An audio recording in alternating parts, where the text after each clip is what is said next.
Alors on va attaquer une série de petites vidéos sur les nombres de Bernoulli et les polynômes de Bernoulli.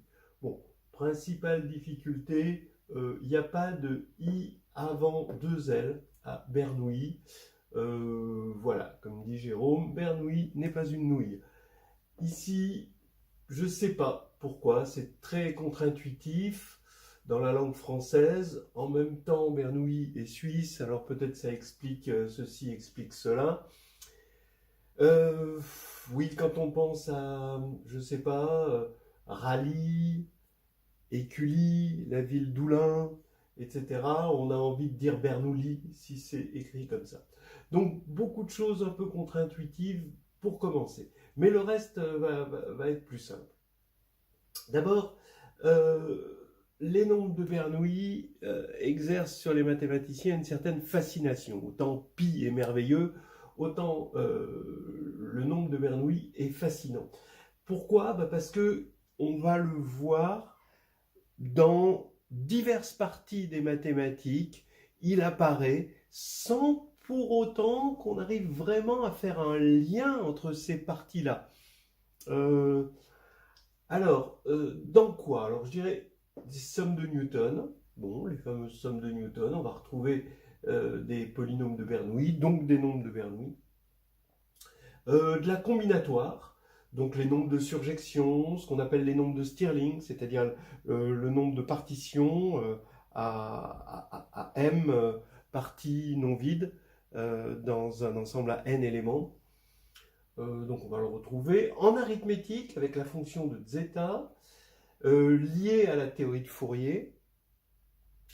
Dans les développements limités, comme cotangente hyperbolique, cotangente 1 sur sinus, etc. L'exponentielle du coup, hein, forcément, mais avec des inversions. En théorie des nombres, alors là après ça commence à apparaître de façon très mystérieuse. En théorie des nombres, dans l'équation de Fermat pour P régulier, alors il y a eu un problème d'agrégation externe en 2019 qui parle bien de ça, qui ne parle pas des nombres de Bernoulli dedans, mais en tout cas qui parle bien des nombres premiers réguliers et de l'équation de Fermat. Alors ça apparaît en topologie et en cas théorie, mais là j'en parlerai pas. Hein. Ça, par contre, je suis trop ignorant sur ce sujet pour pouvoir vraiment en parler. Si quelqu'un peut m'expliquer, je suis ouvert. Et puis aussi en algèbre non commutative, donc par exemple dans les algèbres de Lie, apparaissent les nombres de Bernoulli de façon miraculeuse. Voilà. Alors après, pour introduire les nombres de Bernoulli, c'est un peu plus difficile de les introduire, de dire, bah voilà, on veut faire ceci et donc on va faire cela, donc faire une introduction un peu. Alors je dirais qu'il y a deux façons de les introduire. D'abord, on les introduit c'est bien de les introduire par les polynômes de Bernoulli. En fait, le polynôme de Bernoulli est une déformation du nombre de Bernoulli, et le nombre de Bernoulli est une spécialisation du polynôme en zéro du polynôme de Bernoulli. Mais je dirais que pour les introduire, il y a deux manières, une plutôt algébrique avec les sommes de Newton et une autre plutôt analytique avec la théorie de Fourier. On fera un petit peu les deux, mais je vais commencer peut-être par l'algébrique. Alors quand je dis algébrique, ça veut dire qu'on va être dans les polynômes, mais disons que ça n'utilise pas des grosses structures algébriques. À aucun moment on va utiliser vraiment de l'algèbre dans ce cas-là de très structural. Bon, à part peut-être un petit peu de linéarité. Voilà. Alors pour ce qui est des sommes de Newton, attaquons ça. On est dans l'espace vectoriel des polynômes de degré inférieur ou égal à n sur r. Et puis on regarde l'endomorphisme delta, qui a delta de p donne p de x plus 1 moins p de x. Bah oui, c'est un petit peu normal, étant donné que la somme de Newton, vous connaissez les sommes de Newton, c'est les sommes de k puissance n, pour k égale 0 à m, voilà une somme de Newton. Eh bien, c'est une espèce d'intégrale discrète. Et bien, pour calculer l'intégrale discrète, on a besoin de la dérivée discrète. C'est quelque chose de complètement logique. Et on va introduire des polynômes de Bernoulli tels que delta de Bn, c'est égal à n x n-1. Voilà, avec B0 égale 1. Alors, on va voir tout de suite pourquoi, mais on va déjà faire la remarque que imposer ceci nous donne encore un degré de liberté.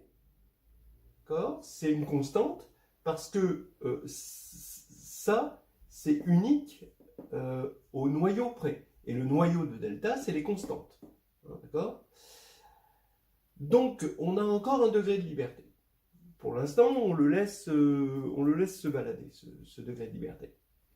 Alors, qu'est-ce que ça veut dire? Ça veut dire que delta de Bn est égal à n xn-1. Ça veut dire que Bn de x plus 1 moins Bn de x, si on divise par n, alors n, je suppose, est strictement positif, c'est égal à x puissance n-1.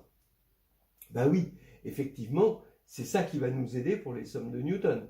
Comme ça, quand on va écrire somme de k égale 0 à m de k puissance n, ben bon, je remplace n-1 évidemment là par n, d'accord?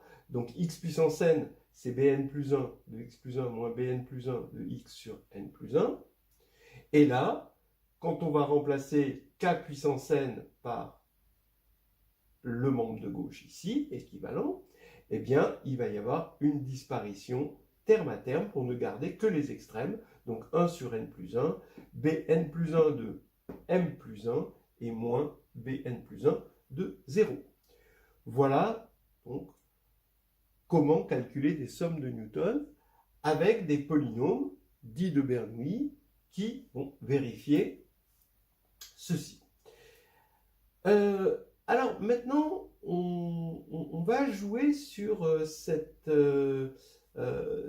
degré de liberté qui fait qu'on a un noyau et qu'il y a unicité. On a un noyau qui est de dimension 1 et on a unicité modulo le noyau. Donc on a encore un degré 1 de liberté. Alors là maintenant, remarquons qu'on a une dérivée discrète, mais on a aussi une dérivée. Et quand on va dériver cette égalité, on va obtenir, regardez, ben là, B'N, B'N, bon là sur n, et ici n-1, x puissance n-2. Alors, je vais l'écrire comme ça, B'N sur n de x plus 1, moins B'N sur n de x, sur n-1. Donc là, j'ai supposé que n était strictement supérieur à 1, donc là, n est supérieur à 2, est égal à x puissance n-2. Voilà. Ce qui va faire qu'on a envie d'avoir B'N sur n égal à Bn-1. D'accord? Puisque c'est exactement la formule en remplaçant n par n-1. Donc, on va poser ça.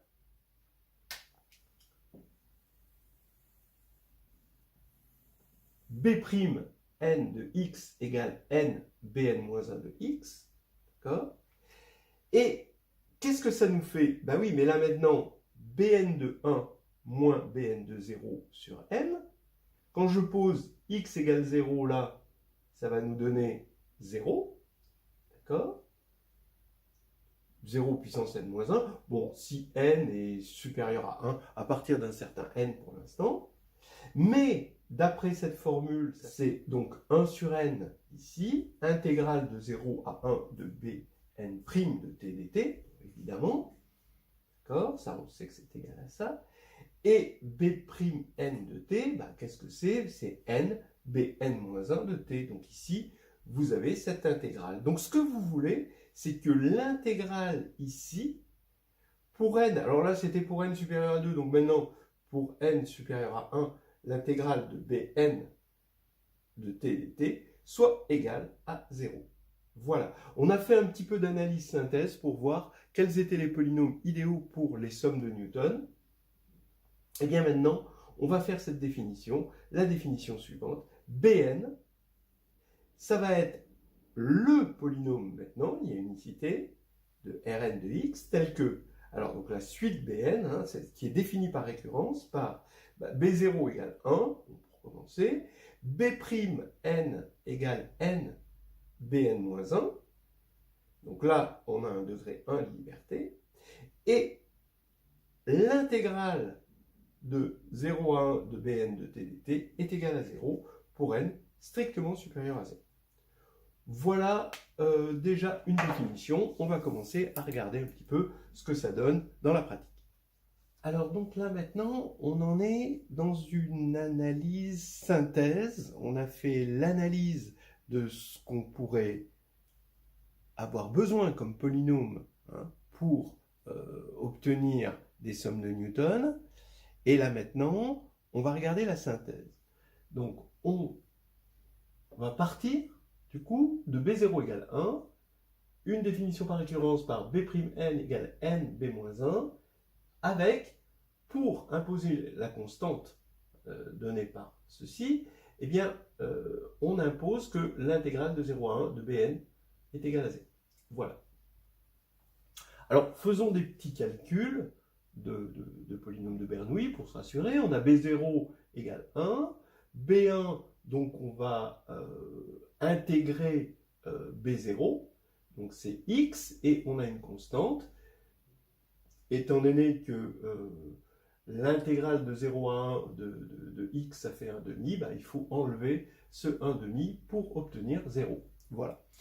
Ben, pareil, on va intégrer maintenant ceci, on va multiplier par 2. Donc quand on intègre ceci, on multiplie par 2, ça fait x2 moins x. Et quand on fait l'intégrale de ceci de 0 à 1, on obtient moins 1/6 et on ajoute 1/6 pour compenser. Etc. Voilà B3 de x, et là, on a déjà ceci. Il va y avoir une espèce de symétrie par rapport à 1,5 qui va faire qu'ici, l'intégrale va être 0. Donc ici, le coefficient sera nul. Mais pour 4, non. On va avoir x4 moins 2x3 plus x2 moins 1/30. Pour 5, ça y est, on a à nouveau cette symétrie, on a à nouveau 0. Donc ça va faire partie des propriétés des polynômes de Bernoulli, cette symétrie pour le cas impair. Ou antisymétrie, si on veut. Alors, maintenant, on se rend compte que si je devais regarder Bn, et je pose Bn égale Bn de 0, alors j'aurai 1, ensuite moins 1,5, je regarde juste le terme constant, 1/6, ensuite 0, moins 1/30, ensuite 0, après on aurait 1/42, ensuite 0, donc on a toujours pour Bn, pour n impair, Bn égale 0, et les autres, bon, il semble y avoir une convergence vers 0 avec une alternance de signes. Bien. Alors, on n'a pas encore montré, on a donné des exemples, donc ça c'est les polynômes de Bernoulli, ils font partie du top 5 des polynômes, avec quoi les polynômes de Hilbert, qui sont importants, les polynômes de Chebyshev de première espèce, polynômes de Chebyshev de seconde espèce aussi, les polynômes de Lagrange, bon voilà, tout ça interpolateur, donc, et là, les polynômes de Bernoulli rentrent dans ce top 5.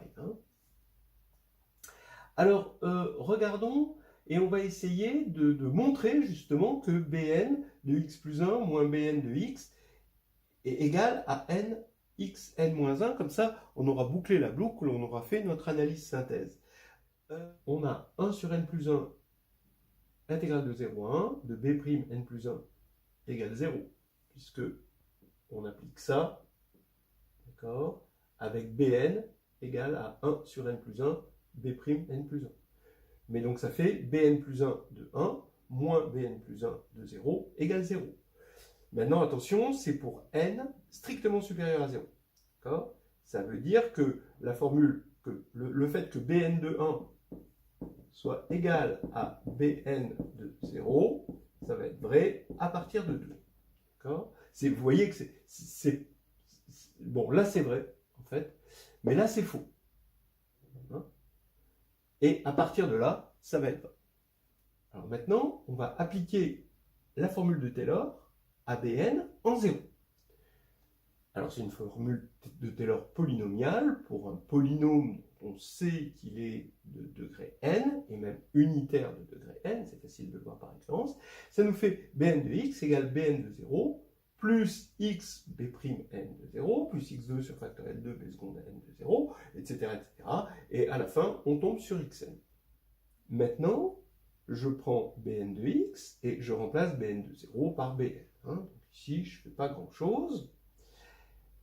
Là, mais ici, B'N de 0, je remarque que B'N ici, c'est n Bn-1. Donc je l'applique en 0. D'accord? Ça fait Bn-1 ici, x. Donc là, je devrais mettre de x quand même, parce que pour pas qu'il y ait de confusion avec ça. Donc ici, j'ai Bn-1 x. Et là, je vais avoir n-1, Bn-2. Bien sûr. Mais sur factoriel 2, ça fait le nombre binomial 2 parmi n, x2, etc., etc. Et là, je vais avoir n-1 parmi n, b1 xn-1 plus xn. Donc j'ai appliqué juste cette formule-là en 0 et cette formule-là. Donc je l'ai transformée là-dedans. Alors là, ça devient intéressant. Ça veut dire que le nombre de Bernoulli va avoir une place particulièrement importante, puisque les polynômes de Bernoulli peuvent être donnés uniquement à l'aide de nombres binomiaux et de nombres de Bernoulli. Voilà. Polynôme de Bernoulli, là, nombre de Bernoulli appliqué en 0, et là, on voit que on a la déformation finalement du nombre de Bernoulli, qui est le polynôme de Bernoulli, et qui est donné que par des nombres de Bernoulli. Donc si vous comprenez la suite des nombres de Bernoulli, vous comprenez les polynômes de Bernoulli. Voilà. Alors maintenant, il faut bien montrer ce truc-là. Donc là c'était juste une remarque en passant. Bn de x plus 1, maintenant, qu'il va falloir comprendre, eh bien, c'est la même chose, mais quand on va regarder son développement de Taylor en 0, on va obtenir ici Bn de 1. Mais Bn de 1, à partir d'un certain rang, c'est égal à Bn de 0. Alors ici, on va avoir Bn de 1, donc Bn de 0. Donc ici, j'ai la même chose, là, j'ai la même chose, etc. Donc le début va commencer pareil à cause de ça, sauf que c'est pour n supérieur à 2, parce que pour n égale 1, ça devient faux. Mais pour n égale 0, ça redevient vrai. Donc il faut juste faire attention à ce terme-là où on a B indice 1, et là où il faut bien faire la distinction entre B indice 1 de 0 et B indice 1 de 1. Et après, bon, c'est un polynôme unitaire, donc là, il n'y a pas de problème. Donc maintenant, quand on va faire la différence entre les deux, tout va s'éliminer, tous ces termes-là s'éliminent, ce terme-là s'élimine, il va rester que ça. Donc B1 de 0, B1 de 0, ça fait moins 1,5, B1 de 1, 1 de 1, là, ça fait 1 demi, donc on voit que ça ne s'élimine pas. On va avoir 1 demi moins 1 demi, ça fait plus 1. Et là, on a n, donc ça va faire n facteur de x n-1 quand on fait la différence. Voilà, donc ça y est, on a bouclé la boucle, on a fait notre analyse synthèse. Et avec ça, on peut calculer des sommes de Newton. Voilà, donc une petite introduction au nombre de Bernoulli qui nous construisent des polynômes de Bernoulli qui nous permettent de calculer des sommes de Newton.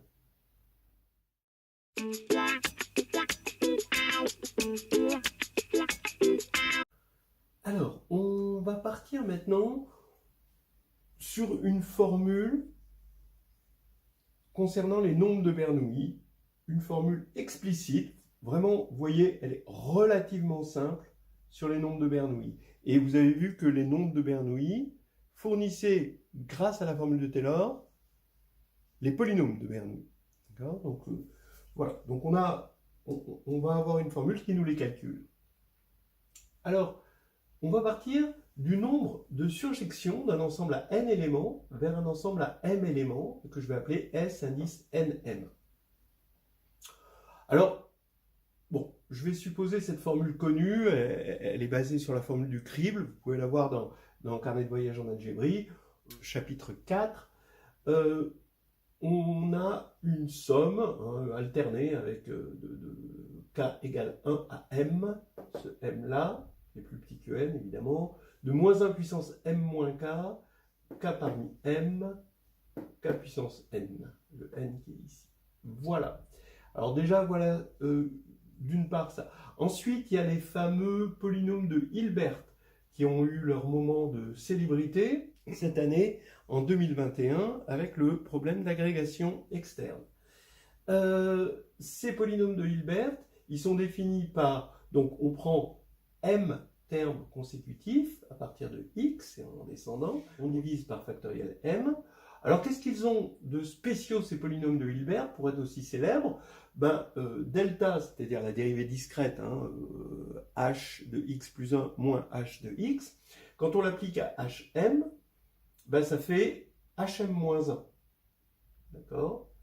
C'est-à-dire que delta va s'écrire comme une réduite de Jordan, si vous voulez, dans la base des hm.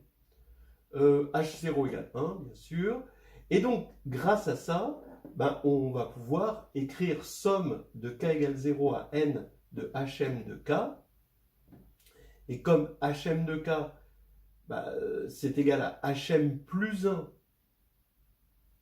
de k plus 1 moins hm plus 1 de k, d'après cette formule appliquée à m plus 1, eh bien, on va avoir disparition terme à terme jusqu'à obtenir hm plus 1 de n plus 1 moins hm plus 1 de 0, mais hm plus 1 de 0, ça fait 0. Donc on a cette jolie formule là. Okay, maintenant, les surjections d'un ensemble à n éléments vers un ensemble à m éléments, ça vérifie cette relation de récurrence. Sn plus 1, m plus 1 est égal à m plus 1 snm plus m plus 1 sn m plus 1. Voilà. Alors bon, c'est assez simple de voir ça. C'est-à-dire que soit, donc quand on va partir d'un ensemble à n plus 1 éléments vers un ensemble à m plus 1 élément, ici il y a m plus 1 élément, donc là c'est em plus 1 et là c'est en plus 1, d'accord? Soit alors on va regarder les surjections d'un ensemble à n éléments, donc les n qui sont là, voilà le n plus unième, n éléments vers un ensemble à m éléments, donc les m éléments que je trouve là. Donc j'isole un élément, j'ai m plus une façon d'isoler cet élément-là, et je prends des surjections de ça vers em plus 1 moins cet élément-là, et ensuite je rajoute cette flèche. Voilà. Donc ça va me faire SNM, parce que finalement on a une surjection, il fallait qu'on ait une surjection de n éléments vers m éléments, et ensuite j'ai choisi parmi un élément, parmi m plus 1. Mais dans ce cas-là, ce n plus unième élément va vers un élément qui est isolé, qui n'est pas l'image d'un autre élément. Ou alors on peut partir d'une surjection d'un ensemble à n éléments vers un ensemble à m plus un élément, et lui va s'intégrer dans un élément qui est déjà image, alors que lui n'était pas image, puisqu'il avait été enlevé. Voilà, et là dans ce cas-là, encore une fois, il va y avoir Sn m plus 1, cette fois-ci, mais on va multiplier par m plus 1, qui va être le choix ici. Voilà. Bon, donc soit des surjections vers m éléments, mais dans ce cas-là, lui, il va se retrouver l'image d'un seul élément, le n plus unième, soit Sn m plus 1, mais dans ce cas-là, lui, il sera l'élément choisi comme image du dernier sera déjà l'image d'un élément précédent. Donc ça fait bien des ensembles disjoints et on a bien une somme. Voilà, donc ça, Maintenant, à partir de cette formule de récurrence, donc, qui est assez facile à obtenir, on va obtenir que xn est égal à la somme de m égale 1 à n de snm hm de x. Ça, c'est assez sympa, hein, qu'on a une base ici, et la base canonique s'écrit dans la base des polynômes de Hilbert, les coefficients de la base canonique dans la base des polynômes de Hilbert, et ben, c'est en fait juste le nombre de surjections. Ça, c'est assez sympa à voir. Comment ça se démontre? Ben, on le montre par récurrence. Hein. Pour n égale 1, ça va être évident, parce que Sn1, ça fait 1. Là, on a x égale x. Bon, donc il n'y a pas de problème. Et puis ensuite, pour la récurrence, pour l'hérédité, ben à chaque fois, on va multiplier cette formule par x pour obtenir x puissance n plus 1. Et en multipliant par x, en fait, on multiplie par x moins m plus m. D'accord? Et x moins m plus m, ben, quand on va multiplier par hm, donc x moins m par hm, ben, c'est facile de voir que ça fait m plus 1, hm plus 1, d'après la formule ici de hm. Et on va avoir m ensuite fois hm. Voilà. Et avec ça, plus cette récurrence-là, c'est très facile de voir qu'on a la récurrence ici. Bon, alors bon, ça c'est du calcul, je vous laisse regarder les détails, c'est des petits calculs. Bon, ce serait un peu contraignant de faire ça comme ça, sur un tableau comme ça, voilà. Maintenant, reprenons les polynômes de Bernoulli. Et on avait vu que si on écrivait bn plus 1 de j moins bn plus 1 de 0, alors c'était égal à n plus 1, somme des k puissance n de k égale 0 à j moins 1. C'est ce qu'on a vu tout à l'heure, bon, avec d'autres variables, mais en gros, c'était ça. Mais maintenant, k puissance n, si j'évalue x en k, je vais avoir un n plus 1, somme de, et puis je remplace k puissance n par cette somme-là évaluée en k. Ce que j'obtiens ici. Alors là, vous remarquerez que j'ai fait une commutation des sommes pour pouvoir sortir le SNM ici. Voilà. Et obtenir une somme de HM de K pour K allant de 0 à J-1, que je connais d'après la propriété des polynômes de Hilbert. Donc maintenant, ça se simplifie beaucoup. Ça va faire n plus 1, encore une fois, somme de m égale 1 à n de SNM. Et là, il va y avoir juste hm plus 1 de j, d'après cette formule-là. Et maintenant, j'ai pris j quelconque, entier, mais il y en a une infinité, ce qui fait que l'égalité qui est valable pour une infinité d'éléments, comme c'est polynomial, ben, ça va être valable pour tout x. Donc pour tout x, je vais avoir cette formule-là, que j'avais démontrée pour j entier, mais maintenant c'est vrai pour tout x réel. Et maintenant, c'est pas encore fini. Parce que je ne vais pas pouvoir encore obtenir ce que je veux. Je vous rappelle que ce que je veux, c'est une formule sur Bn. C'est-à-dire Bn de 0. Je ne peux pas évaluer en 0, je vais avoir 0, parce que ici j'ai Bn moins plus 1. Donc je dérive cette formule. Maintenant que je l'ai montré pour x réel, je peux la dériver. Je la dérive, et là, d'après la formule de la dérivée, hein, je sais que la dérivée de... C'est même la définition, hein, la dérivée de Bn plus 1, c'est n plus 1 Bn. D'accord? Donc, c'est n plus 1 Bn de x. Mais maintenant, j'évalue en 0. Donc, j'ai n plus 1 Bn de 0, mais Bn de 0, c'est ce que j'ai appelé Bn. D'accord? Maintenant, le membre de droite, je dérive. Ben, n plus 1, ici, somme de m plus 1 à n de SNM. Et là, je dérive hm plus 1. Et attention, je dérive et j'évalue en 0. Hein, c'est ça que j'ai fait. Hein, dériver et évaluer en 0. Alors, quand on dérive ça, alors attention, c'est pour m plus 1, hein, et qu'on évalue en 0, vous voyez d'après la dérivée d'un produit, hein, qu'il va y avoir des tas de termes qui vont s'annuler en 0, mais il va y avoir un terme qui ne va pas s'annuler en 0, ici, on va évaluer ça en 0, on va avoir un moins 1 puissance, comme on a m plus 1 ici, d'accord, ici, bon, je le mets 1, m plus 1 ici, et ici moins 1m. Donc ici, quand je vais dériver, le seul terme qui va survivre, c'est quand je vais prendre, c'est celui-ci, en x égale 0, ça va faire moins 1 puissance m, factoriel m, sur factoriel m plus 1. Donc moins 1 puissance m sur m plus 1. Voilà. Donc ici, je mets mon moins 1 puissance m sur m plus 1. C'est la dérivée évaluée en 0. C'est exactement ce que j'ai fait là. Voilà. Maintenant, je n'ai plus qu'à simplifier par n plus 1 et remplacer SNM par la valeur qui était donnée par la formule du crible. Et ça y est, j'ai mes nombres de Bernoulli de façon explicite.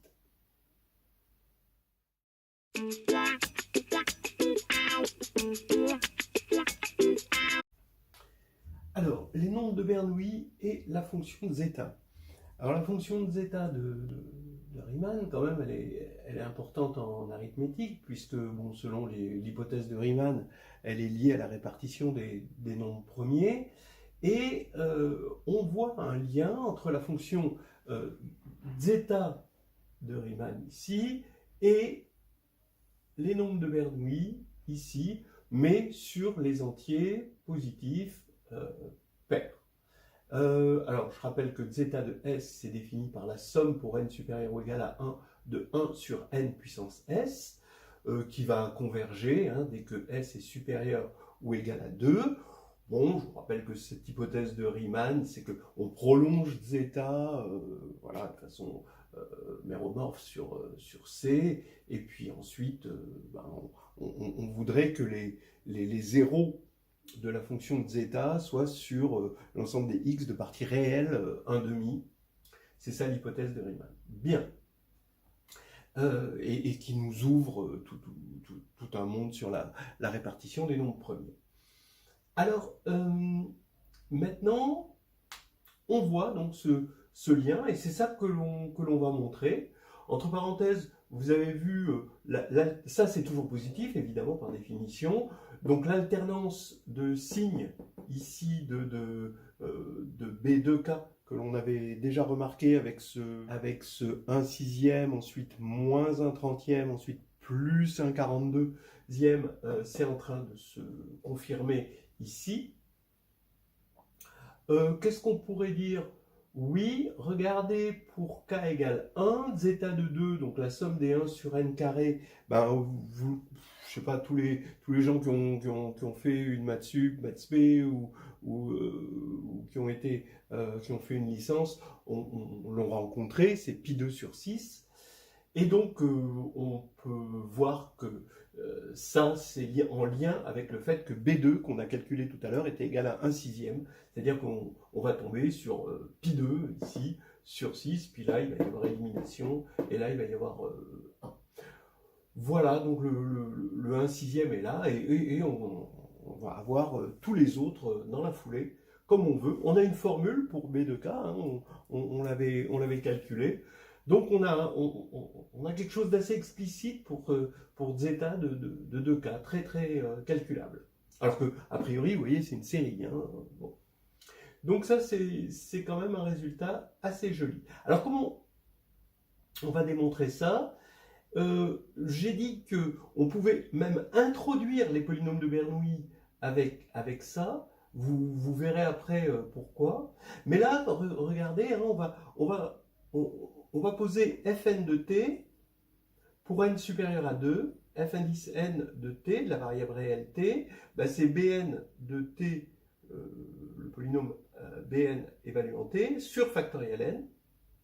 Et on va la regarder comme, fn de t est égal à bn de t sur factoriel n, pour t compris entre 0 et 1. Et ensuite, on prolonge par la périodicité 1. Donc c'est période 1. Alors, maintenant, comme Bn de 1 est égal à Bn de 0 pour n supérieur à 2, comme on l'a vu précédemment, ben ça veut dire que notre fonction, la fonction qu'on va construire, va être périodique. Voilà.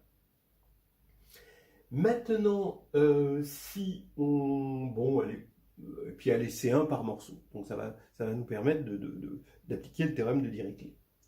Alors, maintenant, on calcule la dérivée de Fn, F'N de t. La dérivée de Bn, on sait que c'est n Bn-1. Donc ici, le n se simplifie et ça va donner factoriel n-1. Et on va obtenir Bn-1 de t sur factoriel n-1, ce qui nous donne Fn-1 de t. Voilà, tout est prêt pour faire un petit calcul de Fourier. C0 de Fn, c'est le coefficient, donc c'est l'intégrale de Fn de t dt entre 0 et 1, divisé par la période, c'est-à-dire 1. Donc à chaque fois, les 1 sur grand T, on ne les verra pas parce que la période c'est 1. Et ici, on aura 1 sur factoriel n, intégrale de Bn de t dt, mais comme n est supérieur à 2, on sait que cette intégrale est nulle. Même pour n supérieur à 1, mais bon, c'est pas grave. Donc ici, ça fait 0. Très bien.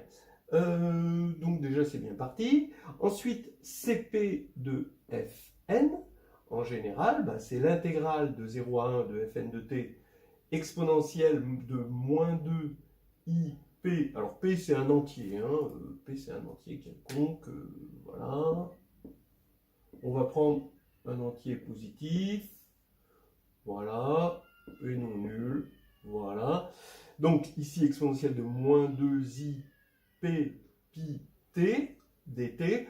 Et voilà, ceux qui ont juste un petit peu bricolé du Fourier un jour dans leur vie, ils savent que Fourier, c'est un théorème de Dirichlet plus l'intégration par partie pour les calculs pratiques. Et l'intégration par partie, ici on va avoir Fn de t, et quand on intègre ça, c'est exponentielle de moins 2i pi pt sur moins 2i p pi, d'accord, entre 0 et 1, et plus, maintenant, donc moins en fait, plus 1 sur 2i p pi, intégrale de 0 à 1. Quand on dérive ici, on va avoir Fn-1 de t, et on retrouve le exponentiel de moins 2i p pi t dt. Voilà. Et là, c'est là où je dis qu'on peut introduire carrément les polynômes de Bernoulli avec ça. Vous voyez qu'encore une fois, on va utiliser le fait que Fn de 1 est égal à Fn de 0, parce que Bn de 1 est égal à Bn de 0. Ça, c'est important. Et on va obtenir ici élimination du terme intégré. Et ça, c'est important, c'est-à-dire que les polynômes de Bernoulli, ils assurent quelque chose, c'est qu'ils assurent par récurrence une élimination du terme intégré dans le calcul des coefficients de Fourier. Et ça, c'est quelque chose de presque caractérisant. Donc ici, ça s'élimine, ce qui fait qu'on a une magnifique récurrence, 1 sur 2i p pi, et cette intégrale, c'est Cp de Fn-1. D'accord ? Ce qui veut dire que, maintenant, par récurrence, ce sera 1 sur 2i p pi puissance n-1, Cp de F1. Parce que comme n est supérieur à 2, je ne peux pas aller jusqu'à F0. Je vais jusqu'à F1, ici, pour n-1 égale 1. Et maintenant, je dis que c'est moins 1, donc là, que ce soit lisible, moins 1 sur 2i p pi le tout puissance n, parce que Cp de F1, on peut le calculer à part, c'est pas difficile de voir que c'est égal à moins 1 sur 2i p pi. Pourquoi ? Pareil, on a, par définition, c'est égal à ça. Alors attendez, oui, pour F1, parce que F1 c'est x moins 1,5, ça on l'a vu. Ensuite, quand on va développer ici sur t et sur moins 1,5, quand on multiplie par moins 1,5, l'intégrale elle est nulle, donc il n'y a plus qu'à regarder t fois ça, et ça se fait par partie. Et là, c'est le terme intégré qui va être nul, parce que le terme intégral, lui, est nul, puisqu'on a dérivé t, donc on tombe sur cette fonction périodique de période 1. Donc on va avoir ça, et là c'est facile de voir que ça fait 0 en 0 et 1 sur moins 2i p pi ici. Donc on va avoir ceci. Maintenant il n'y a plus qu'à appliquer sur cette fonction continue, c'est 1 par morceau, c'est bien de rappeler les hypothèses de Dirichlet, et on va appliquer en 0, parce que la continuité là elle est importante. Il faut que ce soit continu en 0 pour pouvoir appliquer Dirichlet. Et maintenant, on va avoir f de k. Alors, je l'applique pour 2k. Et j'applique f de k en 0. Donc, je vais regarder somme pour p dans z de cp de f de k exponentielle de moins 2i p pi. Mais comme t égale à 0, ici, je mets 0. Alors, attention, j'ai calculé cp pour p dans positif. Pour p négatif, il va y avoir une symétrie, hein, donc ça c'est pas difficile à voir. Donc un regroupement, donc dédoublement finalement des termes. Alors donc ça va se simplifier, hein, de la même manière que ça c'est simplifié. Donc là ça va se simplifier et on va avoir ce moins 1 ici. Comme on va avoir des termes en 2k et que i au carré ça fait moins 1, on va retrouver ce moins 1 puissance k. Et comme il y a ce moins 1 là, on va avoir le moins 1 puissance k plus 1. La somme pour p positif, des p strictement positifs, des p puissance 2k, ça va nous donner la fonction zeta en 2k. Et puis, on va avoir... pourquoi on va avoir... Oui. Et puis, on va avoir ici les pi puissance moins 2k ici. Voilà. Il y a eu dédoublement, ce qui fait que on a 2 puissance moins 2k ici, puisqu'on a 2 puissance 2k au dénominateur, mais fois 2 à cause du dédoublement qu'on a eu avec les p positifs et les p négatifs. Voilà cette formule. Et f de k de 0, c'est par définition ici b de k de 0 sur factoriel de k. Voilà, ça nous fait une formule et on en déduit celle-ci qui est très facile à obtenir à partir de ça. Voilà, c'est quand même assez fort. Vous allez me dire, oui, mais on ne peut pas faire un petit effort pour faire zeta de 2k plus 1. Non, en fait, zeta de 2k plus 1 garde son mystère. Hein, ça, c'est assez clair. C'est difficile à les calculer, cela. Et si on fait la même chose, on va tomber ici sur 0 égale 0. Voilà, donc ça, c'est débrouillez-vous. Et parce que ici, on aura 0, là. Mais ici, on aura peut-être zeta de 2k plus 1, mais fois 0. Et donc, ça fait 0 à cause d'une élimination entre les termes pairs et des termes positifs et des termes négatifs. Voilà donc l'histoire. Hein, et le lien entre Bernoulli et la fonction zeta.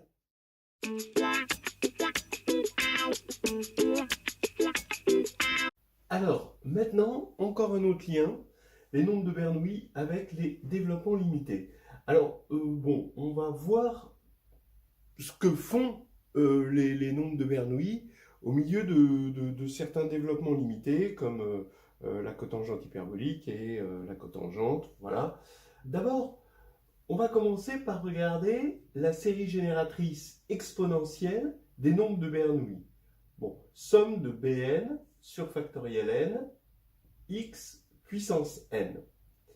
Et là, on va se rendre compte que, puisqu'on a une déformation des nombres de Bernoulli et que cette déformation est utile, c'est-à-dire en des polynômes de Bernoulli, et que cette déformation vraiment est utile, disons pratique, c'est-à-dire dans le sens que on a une dérivée ici qui est quand même pratique à utiliser, il est bon de regarder une fonction déformée par t, hein, de cette série exponentielle des nombres de Bernoulli. Alors, si on fixe t, quelle est qu'est-ce qu'on peut dire du rayon de convergence de cette série. C'est-à-dire, est-ce que cette fonction ne déborde pas trop, hein. Vous savez que si on fait des séries exponentielles, c'est parce qu'on a peur que ces choses-là débordent. Et effectivement, Bn de t, comme c'est polynomial, ça pourrait être assez grand. Donc il faut montrer, on va montrer par récurrence que Bn de t est toujours inférieur à factoriel n pour tout t dans 0,1. Ce qui est bon, ce qui est peut-être pas évident. Alors, regardez, on va faire l'hypothèse de récurrence, on la vérifie à l'initialisation. On suppose que Bn-1 de t est inférieur à factoriel n-1 pour t compris entre 0 et 1. Et maintenant, j'affirme que Bn, le polynôme Bn, s'annule entre 0 et 1. Effectivement, comme vous savez que l'intégrale de Bn de t dt entre 0 et 1 est nulle, et que ça c'est une fonction polynôme de degré n, bon évidemment non nulle, bah forcément elle va avoir des valeurs négatives et des valeurs positives, oui, et donc elle va s'annuler quelque part par le TVA. Donc ici il existe un Zn, on va l'appeler Zn, qui est entre 0 et 1, est tel que B de Zn, Bn de Zn égale 0. Ce qui va faire que Bn de t est inférieur, donc en valeur absolue, à Bn de t moins Bn de Zn, puisque ça c'est 0. Ça, c'est égal à l'intégrale de Zn à t de B'N de U du, bien sûr, qui est inférieur, je vais mettre la valeur absolue, je vais rentrer la valeur absolue à l'intérieur, mais Bn de U, c'est valeur absolue de Bn-1 de U fois n, ici, d'accord, par définition des polynômes de Bernoulli. Et là, c'était inférieur à factoriel n-1 fois 1 fois n, donc inférieur à factoriel n, et on a montré par récurrence. Ce qui va faire que, pour tout t compris entre 0 et 1, oui, j'ai aussi borné ici, puisque Zn était compris entre 0 et 1, j'ai appliqué cette borne, j'ai oublié de le dire. Alors, maintenant, ça veut dire qu'il va y avoir... Alors bien sûr, on pourrait regarder un rayon pour chaque t. Maintenant, je vais regarder un rayon de convergence indépendant de t, à condition que t soit compris entre 0 et 1. Et là, j'ai entre 0 et 1 un rayon de convergence supérieur à 1. Donc, je peux, sur 0, 1, croix moins r, r, considérer cette fonction-là, qui maintenant, on va voir facilement qu'elle est dérivable. En effet, si je regarde, alors je vais montrer qu'elle est dérivable par rapport à la variable t, et qu'on peut dériver sous le signe somme. Donc je regarde la série dérivée par rapport à la variable t, et ici c'est B'N de t sur factoriel n, donc Bn-1 de t sur factoriel n-1. Là c'était pour n supérieur à 0, là ça va être pour n supérieur à 1, parce que le terme de degré 0 il s'est éliminé. Donc si on a pris x fixé dans moins r, r ouvert, on sait par la théorie des séries entières que cette série-là va converger normalement, puisqu'on est dans un compact, ici, pour x, elle va être majorée, elle va être bornée par une série géométrique, donc il va y avoir convergence normale de cette série, donc convergence uniforme, et ici, ça veut dire que l'on peut effectivement dériver sous le signe somme. Maintenant, faisons-le. On dérive ici, donc ça nous fait donc on dérive f de t x par rapport à t. Du coup, on a ceci, on a égalité avec ça, ce qui fait que je peux mettre x en facteur, et j'ai xn-1, je descends d'un cran et je vais retrouver x facteur de, évidemment, f de t x quand je fais mon changement de variable, je change n-1 en n. Voilà. Et maintenant, ça veut dire que x fixé, toujours on a fixé x, on va avoir ici, si je pose y égale f de t x, mais vu comme une fonction f indice x de t, d'accord, où x est fixé, eh bien, f x vérifie comme fonction de t l'équation différentielle y' égale xy. Ce qui veut dire que f de tx est égal à exponentielle de xt avec une constante qui, elle, ne dépend que de x fixé, et donc que je vais appeler g de x. Voilà. Donc maintenant, on a avancé. Il reste à trouver g. Alors, pour trouver g, comment on va faire? Alors, où on en était? On a cette fonction. D'accord? C'est-à-dire, ce qu'on veut au départ, hein, c'est la somme des bn sur factoriel n, xn. Mais on a déformé ça avec une variable t. Hein, et on a une fonction ici qui dépend maintenant d'une variable réelle, t, bon, t compris entre 0 et 1. Et on a trouvé que f de t, x était égal à g de x exponentielle de xt. Alors cette exponentielle n'est pas anodine, hein, c'est cette famille de fonctions bn de t sur factoriel n, ben, quand on dérive, on a b' n de t sur factoriel n qui est égal à bn-1 de t sur factoriel n-1. Donc c'est quand même pas anodin, ça ressemble à la famille de fonctions xn sur factoriel n. Hein. Donc c'est un peu normal qu'on soit tombé sur des exponentielles quand on somme ces choses-là. Bon, donc bref, on a obtenu ceci. Mais maintenant, encore un mystère, cette fonction g de x, il faut la connaître. Or, on ne sait pas grand-chose sur les polynômes eux-mêmes. En revanche, on sait des choses sur l'intégrale de ces polynômes. Donc, l'intégrale de 0 à 1, on peut intégrer, et ici, c'est pas difficile de voir que c'est intégrable sous le signe somme, parce que cette somme, on a vu que ça convergeait hein, de façon normale. Donc ça c'est inférieur à 1, donc au moins pour x strictement inférieur à 1, ça converge normalement.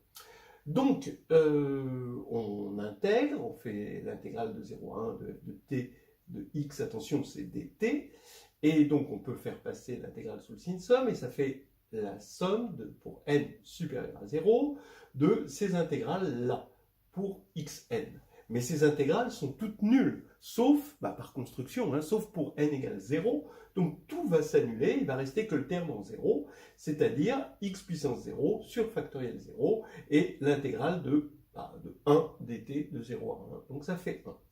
Donc on a cette intégrale. Alors ça c'est le d'une part. Le d'autre part maintenant, c'est que cette intégrale, c'est l'intégrale de g de x exponentielle de xt dt, et on peut sortir de g de x de là.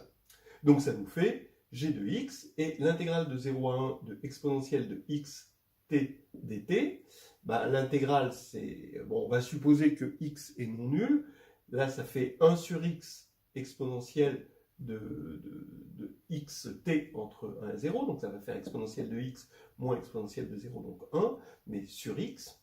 Maintenant si x est nul, on voit qu'on peut prolonger ça par continuité et obtenir 1. Bon. Donc bref, on compare les deux résultats, et ça va nous faire que g de x est égal à x sur exponentielle de x moins 1. Voilà. Et donc, f de tx est égal à x sur exponentielle de x moins 1 exponentielle de xt, d'après ceci. Voilà. Ça, c'est quelque chose quand même d'assez sympathique que, oui, en analyse, ça fait partie des plaisirs de l'analyse, vous voyez. On veut ça, hein, on déforme ça, la déformation nous permet d'avoir des équations différentielles, et puis après, on respécialise t en 0, ce qui va faire que ce qu'on voulait au départ, la somme de bn sur factoriel n, x puissance n, c'est ça en t égale 0, et ça fait x sur exponentielle de x moins 1. Donc ça, c'est quand même un petit plaisir qu'on n'a pas en algèbre, hein, cette déformation infinitésimale qui est féconde. Alors, on pourrait réfléchir ici, bon, on a pris x strictement inférieur à 1, on est sûr que ça marche, mais on voit bien que le maximum du rayon de convergence, si on devait prendre x complexe, hein, ce serait sur le rayon de pi, d'accord? Parce qu'en i de pi, il y a un problème. Vous allez me dire, en 0 aussi, il y a un problème. Non, mais en 0, il n'y a pas de problème, parce qu'il y a le x ici qui se simplifie, hein, et donc qui va faire que c'est une fausse singularité qu'on a ici.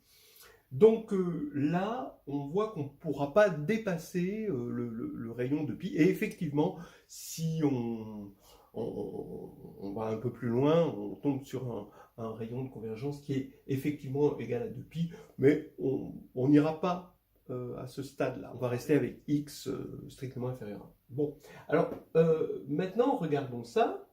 Et cette exponentielle de x moins 1, ben, si on met en facteur exponentiel de x sur 2, on voit une symétrie qui apparaît, qui est celle qu'on retrouve dans le sinus hyperbolique.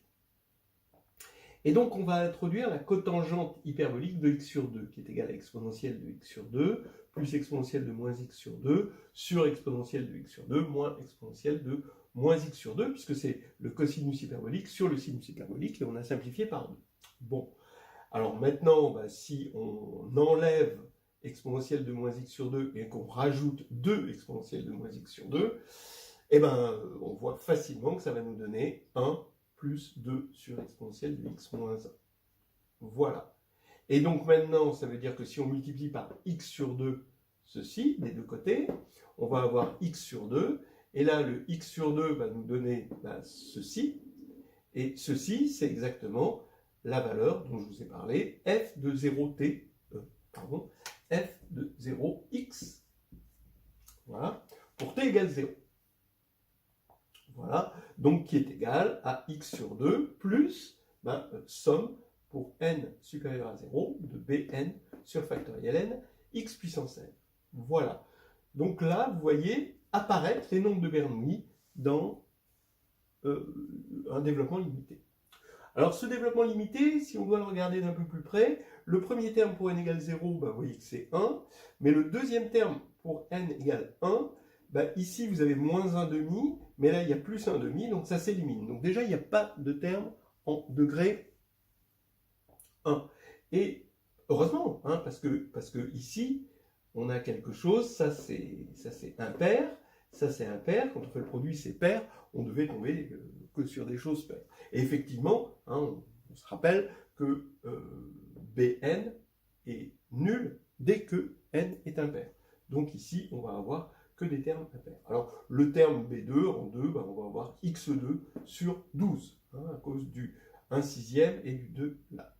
Alors maintenant, je vais remplacer x par 2x, qui va nous faire x ici, cotangente x est égale à x plus... Alors, comme x est remplacé par 2x, somme pour n positive de bn sur factoriel n, on va avoir 2 puissance n xn. Bon, ça va nous donner cette somme-là. Et maintenant, je vais remplacer x par ix, hein, parce que bon, on peut travailler sur i complexe.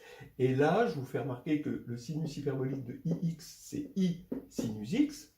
Alors, pourquoi? Oui, parce que ça va être l'exponentielle de ix moins l'exponentielle de moins x sur 2, donc c'est i fois le sinus x, puisque sinus x c'était la même chose mais avec sur 2i, et cosinus hyperbolique de ix c'est cosinus x, bon, pour les mêmes raisons, sauf qu'il n'y a pas le i au dénominateur quand on définit le cosinus. Donc, quand on va faire la cotangente de hyperbolique de ix, ça va faire ça sur ça, donc ça fait cotangente de x sur i. Donc ça veut dire maintenant que x, quand je vais remplacer, donc on va avoir x cotangente de x, c'est égal à i à cause du i cotangente hyperbolique de ix, ici, fois x. Voilà. Mais maintenant, j'ai plus qu'à remplacer x par ix dans cette formule. Donc je remplace x par ix dans cette formule, et j'ai la même chose, sauf que comme j'avais que des degrés pairs, là j'ai un moins 1 puissance n qui va apparaître ici. Et voilà la formule de la cotangente qui débarque. Donc attention, hein, la cotangente en 0, c'est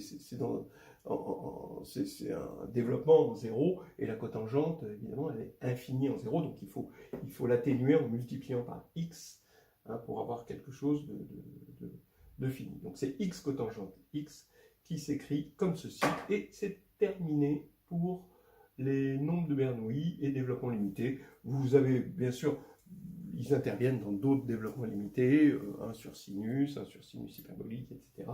Mais c'est de la même veine, hein, c'est exactement la même veine. Voilà.